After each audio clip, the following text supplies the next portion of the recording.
அனைவருக்கும் சேஷப்பிரியாவின் அன்பு வணக்கம். இன்று நாம் பார்க்க போகும் சிறுகதை ஆதரவற்ற பெண்ணின் உண்மையான காதல் வென்றதா தோற்றதா என்பதை மாறுபட்ட கோணத்தில் சொல்லும் கதை. எழுத்தாளர் திரு நா. பார்த்தசாரதி அவர்கள் 1957ஆம் ஆண்டில் எழுதிய வாழ்வில் நடவாதது சிறுகதைக்குள் செல்வோமா?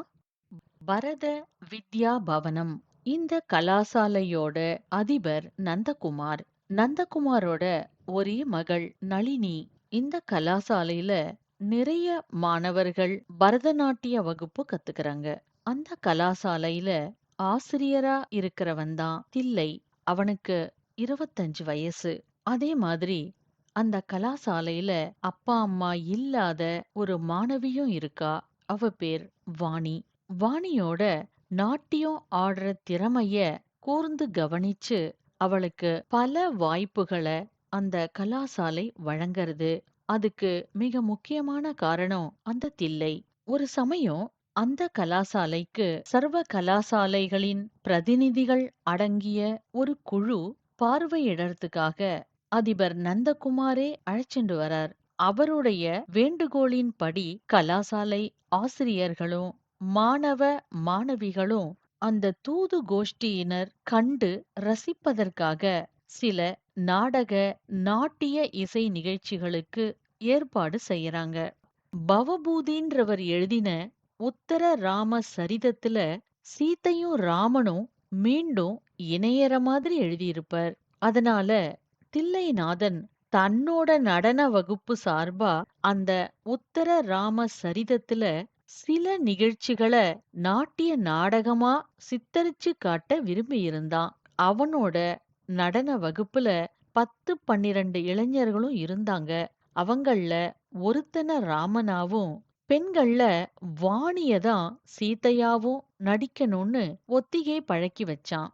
ஆனா கடைசி நேரத்துல நந்தகுமார் அந்த நாடகத்தை பார்த்ததுக்கு அப்புறம் தில்லைநாதன் தயவு செய்து ஒரு சின்ன மாற்றம் பண்ணணும். வாணியோட நடிப்பு ரொம்ப அற்புதமா இருக்கு. ஆனா அந்த மாணவனோட நடிப்பு நன்னாவே இல்ல. அதனால அந்த மாணவனுக்கு பதிலா நீங்களே நடிங்களேன்.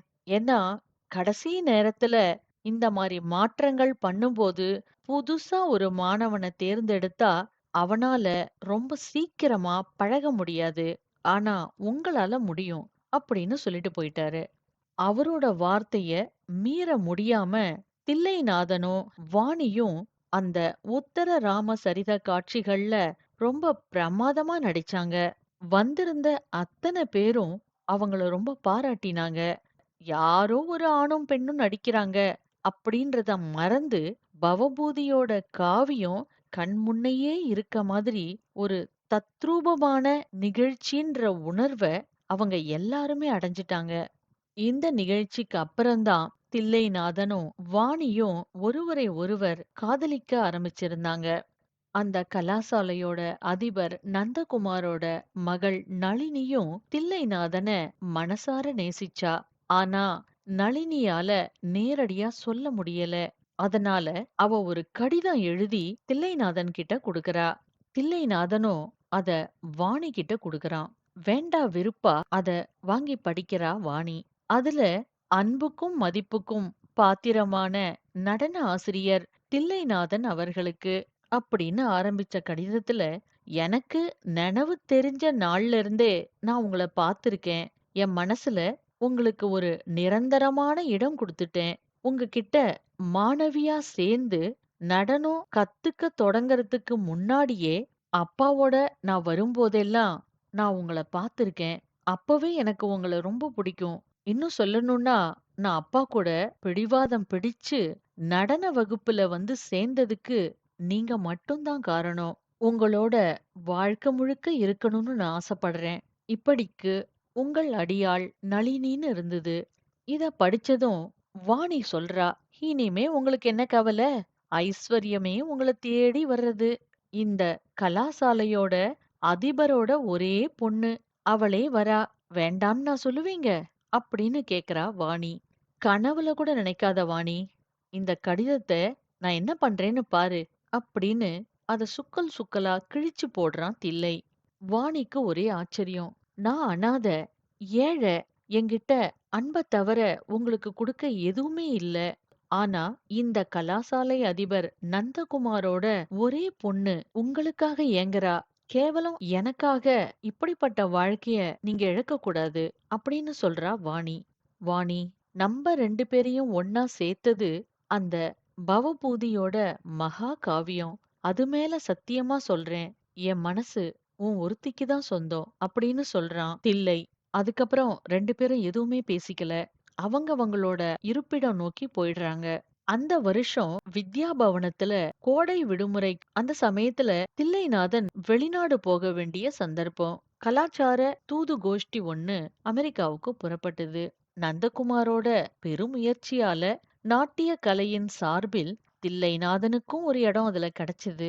ஆனா தில்லைநாதனுக்கு இதுலெல்லாம் ஆசை இல்ல. நந்தகுமார் ரொம்ப வற்புறுத்தினதுனால தில்லைநாதன் அமெரிக்கா போக ஒத்துக்கறான். வாணி கிட்ட இத பத்தி பேசுறான். 3 மாசம் தானே. அது வரைக்கும் நான் பாத்துக்கிறேன். நீங்க போயிட்டு வாங்க. உங்களுக்கு பேரும் புகழும் கிடைச்சதுன்னா அது எனக்கும் பெருமைதான். இங்க ஒரு ஏழை பொண்ணு உங்களுக்காக காத்துன்னு இருக்கான்றத மட்டும் மறந்துறாதீங்க அப்படின்னு சொல்லி அனுப்புறா வாணி. ஆனா நளினியும் நந்தகுமாரும் வேற ஒரு திட்டம் வச்சிருந்தது இவங்க 2 பேருக்குமே தெரியாது. சென்னை வரைக்கும் போயிட்டு அங்கிருந்து தான் விமானத்துல புறப்படுறதா ஏற்பாடு. சென்னையில அவங்க தங்கி இருந்த ஹோட்டலோட மாடி அறையில இரவு நந்தகுமார் தில்லைநாதன் கிட்ட வந்து பேசுறாரு. தில்லைநாதன், உன்கிட்ட நான் ஒரு விஷயம் கேட்கணும் அப்படின்னு சொல்றாரு. சொல்லுங்க ஐயா, உங்களுக்காக நான் எதையும் செய்வேன் அப்படின்னு சொல்றான் தில்லைநாதன். ஆனா நான் கேட்கிற உதவி என்ன ஒரு சூழ்ச்சிக்காரனா கூட உனக்கு காமிக்கும் அப்படின்னு பீடிகையோட பேசுறார் நந்தகுமார். சூழ்ச்சியே பண்ணாலும் அது என்னோட நல்லதுக்குதான்னு நான் நினைச்சுப்பேன் அப்படின்னு சொல்றான் தில்லைநாதன். தில்லை, உன்னோட எதிர்காலம் நல்லா இருக்கணும்னு தான் சில திட்டங்கள நான் உனக்காக பண்ணியிருக்கேன். இதுவரைக்கும் உன்கிட்டேந்து நான் அத மறைச்சிட்டேன். என்ன மன்னிச்சிடு. ஆனா என்னோட வார்த்தைய நீ மீறக்கூடாது அப்படின்னு சொன்னாரு. சொல்லுங்க அப்படின்னு ஆர்வமா கேட்டான் தில்லைநாதன். அமெரிக்காக்கு புறப்படுறதுக்கு முன்னாடி உனக்கும் நளினிக்கும் கல்யாணம் நடக்கணும். நீ மட்டும்தான் அமெரிக்கா போறேன்னு நான் சொன்னது பொய். வர்ற ஞாயித்துக்கிழமை உனக்கும் நளினிக்கும் வடபழனியில கல்யாணம். எல்லா ஏற்பாடையும் நான் ஏற்கனவே பண்ணி வச்சுட்டேன் அப்படின்னு சொல்றார் நந்தகுமார். இதை எதிர்பார்க்காத தில்லைநாதன், உங்களோட வேண்டுகோள் இவ்ளோ பயங்கரமா இருக்கும்னு நான் எதிர்பார்க்கவே இல்ல. நான் ஏற்கனவே வேறொரு பொண்ணுக்கு வாக்கு குடுத்துட்டேன் அப்படின்னு சொல்றான் தில்லைநாதன். தில்லை, வாணி தானே அது. எனக்காக நீ வாணிய தியாகம் செய்துதான் ஆகணும். எனக்கு அப்புறம் என் மகளோட கணவனா வர்றவன் தான் இந்த கலாசாலைய சிறப்பா கொண்டு செல்ல முடியும். அந்த பொறுப்பு உன்கிட்ட தான் ஒப்படைக்க போறேன். அது உன்னால தான் முடியும். நந்தகுமார் பேசிக்கொண்டே போனார். தயவு செஞ்சு என்ன மன்னிச்சிடுங்க. அந்த உயரிய லட்சியங்களை எல்லாம் நிறைவேத்துற பாக்கியம் இந்த ஏழைக்கு வேண்டவே வேண்டாம். இப்படி சொல்லிட்டு நந்தகுமார் கால்ல விழுந்தான் தில்லைநாதன். தில்லைநாதன், எழுந்துரு. நான் உன்கிட்ட சொல்றேன். நீ விரும்புற அந்த வாணியே இப்போ உன்கிட்ட வந்து நான் உங்கள காதலிக்கவே இல்ல. என்ன மறந்துருங்க அப்படின்னு சொன்னா நீ என்ன பண்ணுவ? அப்படின்னு கேட்டார் நந்தகுமார். வாணிய நீங்க சித்திரவதை பண்ணா கூட அந்த வார்த்தைய சொல்ல மாட்டா அப்படின்னு நம்பிக்கையோட பேசினான் தில்லைநாதன். அவ்வளவுதான். அன்னிக்கு ராத்திரியே புறப்பட்டு போய் மறுநாள் கார்த்தால வாணிய சென்னைக்கே கூட்டின்னு வந்துட்டார் நந்தகுமார். அவர் என்ன சொல்லி மனச கலைச்சாரோ தெரியல. என்ன மறந்துருங்க. நான் உங்கள காதலிக்கவே இல்ல. தப்பித் தவறி என்னோட நடவடிக்கை ஏதாவது நான் உங்கள காதலிக்கிற மாதிரி தெரிஞ்சிருந்தா அது பொய் அப்படின்னு சொல்லிட்டு அழுதுண்டே அந்த இடத்த விட்டு போயிட்டா வாணி. இப்போ தில்லைநாதனோட மனசு சுக்கு நூறா உடைஞ்சு போச்சு. வாணி இப்படி மோசம் பண்ணுவாளா? அவனால நினைச்சு கூட பார்க்க முடியல. இப்போ தில்லைநாதனுக்கு வேற வழியே இல்ல. நளினிக்கும் தில்லைநாதனுக்கும் கல்யாணம் முடிஞ்சுது. அடுத்த வாரமே அமெரிக்காவுக்கும் போயாச்சு. அமெரிக்காவுல அந்த சுற்றுப்பயணத்தின் போது எல்லா இடத்துலயும் நளினியும் தில்லைநாதனும் ஆடி காட்டிய நடனங்கள் ரொம்ப சிறப்பா இருந்ததுன்னு எல்லா பத்திரிகைகளிலும் புகழ்ந்துட்டு இருந்தாங்க. அப்படிப்பட்ட புகழ் இந்தியாவிலும் பரவித்து. அத படிச்சதும் நந்தகுமாருக்கு ரொம்ப பெருமையா இருந்தது. வாணியும் அத படிச்சா. அவளால தன்னோட வருத்தத்த தாங்கிக்கவே முடியல. தன்னோட சொல்லுக்கு கட்டுப்பட்டு தான் தனக்காக இழக்க முடியாததை இந்த பெண் இழக்க முன்வந்திருக்கா. இவ ஒரு பெண் தெய்வந்தான் அப்படின்னு உணர்ந்த நந்தகுமார் ஏக்கம் தாழாம வாணி தற்கொலை எதுவும் பண்ணிடக்கூடாதேன்னு அவளுக்கு சகல வசதிகளும் செய்து கொடுத்து கலாசாலை கட்டடத்துக்குள்ளேந்து வெளியே போகாம பத்திரமா பாதுகாத்துன்னு இருந்தார். ஆனா நியூயார்க்ல தங்கி இருந்தபோது சாதாரண ஜுரம் போல வந்து சுருண்டு படுத்தாள் நளினி. பெரிய டாக்டர்கள் வந்து மருந்து கொடுத்தாங்க. ஆனா 3 நாள் மட்டுமே அந்த ஜுரத்தோட இருந்தவ திடீர்னு இந்த உலகத்த விட்டே போயிட்டா. அமெரிக்காவிற்கு வந்து 1½ மாதம் கூட ஆகல. தில்லைநாதன் கதறினான். அவனோட இந்த நிலையினால தில்லைநாதனுக்கு மட்டும் ஒரு தனி விமானத்தை ஏற்பாடு செய்து இந்தியாவுக்கு உடனே அனுப்பியது அமெரிக்க அரசாங்கம். இந்த செய்தி நந்தகுமாருக்கு தந்தி மூலம் தெரிந்தது. சென்னை விமான நிலையத்துல கண்ணீரோட தில்லைநாதனை வரவேற்றார் நந்தகுமார். தில்லை, விதி எனக்கு சரியான பாடத்த கற்பித்து விட்டதப்பா. நான் ஒரு அனாதை பெண்ணிடமிருந்து உன்ன தட்டி பறிச்சு என் பெண்ண சந்தோஷப்படுத்தின ஆண்டவன் என் பெண்ண தட்டி பறிச்சிட்டான். இருவருமே ஒருவருக்கொருவர் ஆறுதல் கூற முடியாத நிலையில் மீண்டும் வித்யா பவனத்துக்கு வந்து சேர்ந்து விட்டனர். ஒரு வாரம் துக்கத்தில் ஓடியே போய்விட்டது. ஒரு நாள் மாலை நேரம் ஓடைக்கரையில் தனியாக உட்கார்ந்து கொண்டிருந்தாள் வாணி. அங்கே வந்தார் நந்தகுமார். அவருடன் தில்லைநாதனும் இருந்தான். வாணி என்றார் நந்தகுமார். வாணி திரும்பி பார்க்கவே இல்லை. அம்மா, வாணி, உன்னதாம்மா கூப்பிடுறேன் என்றார் மீண்டும் நந்தகுமார். எந்த சலனமும் இல்லாமல் அவர் பக்கம் மௌனமாக திரும்பினாள் வாணி. அம்மா, நீ பராசக்திம்மா, நீ தெய்வம்மா. உனக்கு நான் துரோகம் பண்ணிட்டேன். அதுக்கான தண்டனை எனக்கு கிடைச்சுது. இதோ இந்த தில்லைநாதன் எந்த தப்பும் பண்ணலம்மா. இவன் மேல சந்தேகப்படாம இவனை நீ ஏத்துக்கணும். உன்னை கைகூப்பி கேக்குறேம்மா என்றார் நந்தகுமார். வாணி பதில் சொல்லவில்லை. அம்மா, வாணி, நீ அந்த உத்தரராம சரித நாடகத்துல இவரோட நடிச்சல்ல? அதுல சோதனைக்கு அப்புறம் ராமர் சீதையை ஏத்துண்ட மாதிரி அவர் பேசிக்கொண்டே போக வாணி கோபத்தோடு அவரை பார்த்தாள். அம்மா, கோவப்படாதம்மா.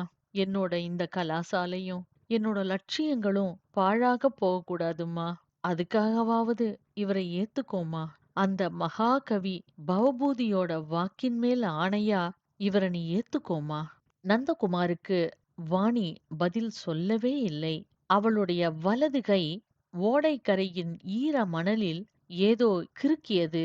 பிறகு அந்த இருளில் பேசாமல் எழுந்து நடந்து விட்டாள் அவள். அவர்கள் வேகமாக வந்து அவள் என்ன எழுதியிருக்கிறாள் என்று பார்த்தார்கள். அதில் காவியத்தில் நடப்பதெல்லாம் வாழ்வில் நடக்க வேண்டும் என்பதில்லை. காவியம் என்பது ஓவியத்தில் இருக்கும் சந்திரனை போன்றது. அந்த சந்திரனுக்கு வளர்ச்சியும் இல்லை, தேய்வும் இல்லை. ஆனால் வாழ்வு பிரத்யட்சமானது.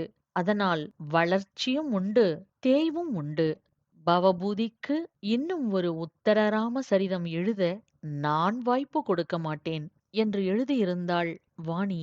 இப்படியாக இந்த கதை முடிகிறது.